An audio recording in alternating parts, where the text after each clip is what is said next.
Did you download Grammarly?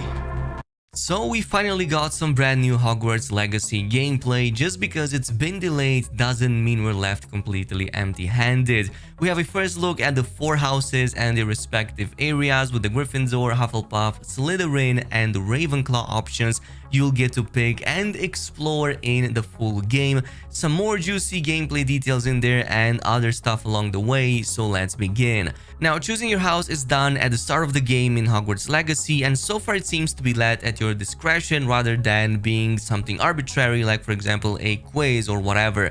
We finally had 4 new videos that shows both the interior as well as some brand new gameplay, all looking very unique, all the way to the background music that plays throughout them to better reflect the character of each of the 4 houses. So Gryffindor, lots of red and gold going on, almost having a royal feel to it that I really like, but also looks kind of dusty. Meanwhile, Hufflepuff, with the round doors and lots of green/vegetation in every single corner, very cozy looking and very Hobbit-like. Slytherin, on the other hand, almost the complete opposite, with its more dark, almost gothic tones, with obvious serpent scale themes going on, especially on the windows. And finally, we saw the Ravenclaw dorm room. Not going to lie, I like the contrast between the ever-present blue and the silver accents that make the whole place feel so open and so bright. Now, every house has its own separate location in the castle and will be accessible through their own means and hidden doorways.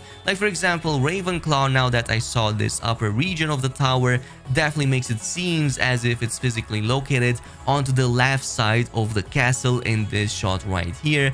In terms of the cool factor, Slytherin definitely seems to win the contest here with possibly the coolest entrance, which is kind of like the serpent archway that slowly reveals the hidden door. Hufflepuff is also pretty awesome with the Hobbit nest, and of course Gryffindor hidden behind a massive painting. Finally, Ravenclaw features, well, basically, I guess, a door with a raven on it that closes its wings when the door opens to let it open, so I kind of like that.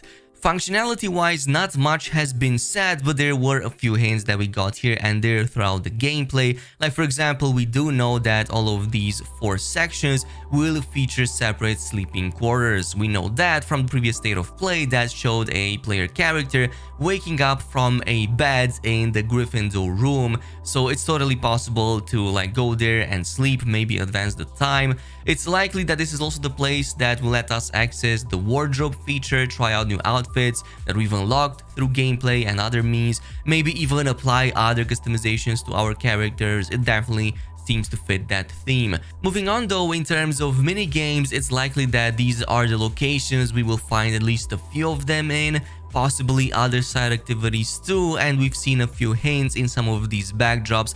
I would not take these as a 100% confirmation just yet, but it's quite noteworthy to mention that, for example, in the Slytherin room, we saw a set of wizard's chess sitting right here on this table, possibly indicating a minigame involving that.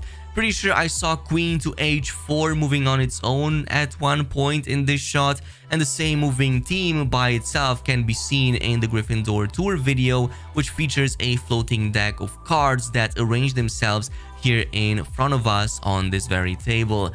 As many fans pointed out, of course, there's no 100% confirmation on this just yet, and we also did not see any button prompts appearing on top of these sets when the character got close to them.